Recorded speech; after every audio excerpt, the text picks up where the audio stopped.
Ay, ma'am, kumusta na po yung allergy niyo sa paa? Ah, magaling na.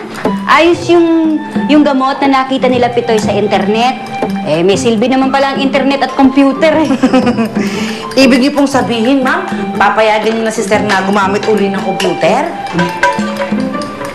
Eh, kung sa magandang bagay niya naman gagamitin, ba't naman hindi? Wala naman problema yun eh. Nasaan pala si Pitoy? Hindi ko po alam eh. Baka po naglalaro na naman. Hindi niya alam kung saan ko itinago yung laptop niya. At nangako siya sa akin na hindi na siya maglalaro. Naku, ma'am, paano kung hindi tumupad si sister sa pangako niya? Pagkatapos, bumili pa yun ng bagong laptop. Anong gagawin mo?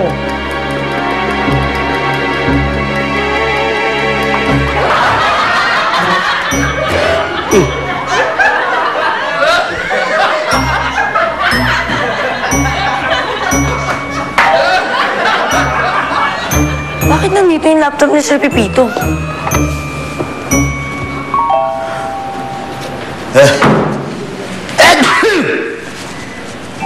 Sir Pepito, nakita ko yung laptop niya dito sa ilalim ng lamesa, oh. Diyan iniwan ni Elsa yung laptop ko? Ewan ko. Diyan ko lang nakita, eh. Akala? Ito po. Oh.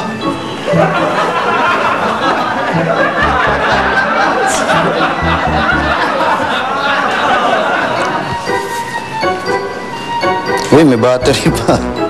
Teka. Isang level na lang to, matatapos ko na yung zombie game ko. Siguro naman maintindihan na ni Elsa yun.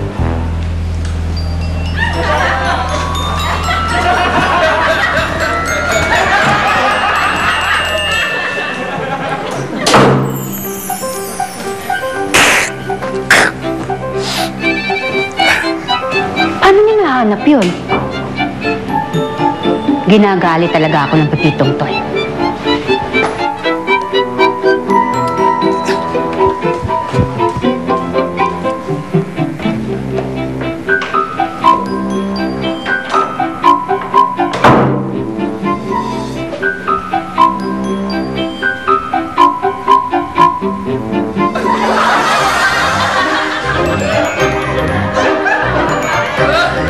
Ayos ka ng buhok sa kilikili? Pwede ka ba?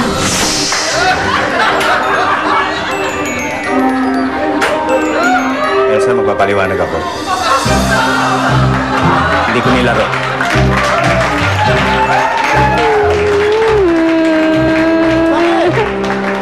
Bakit?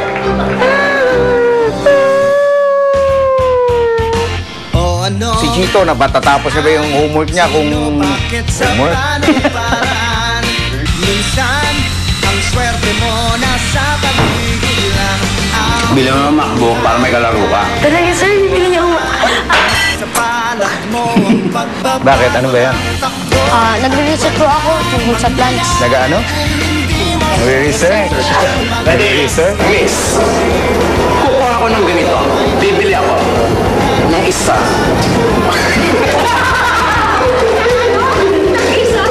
Tama ba yung sinabi ko? Hindi. Ano Ako pa dapat muna sabihin ko? eh. Ako muna. Ano dapat sabihin ko? Kahit ano? Tagal naman nun. Layo eh. Layo ng kwento. Subukan mo kaya.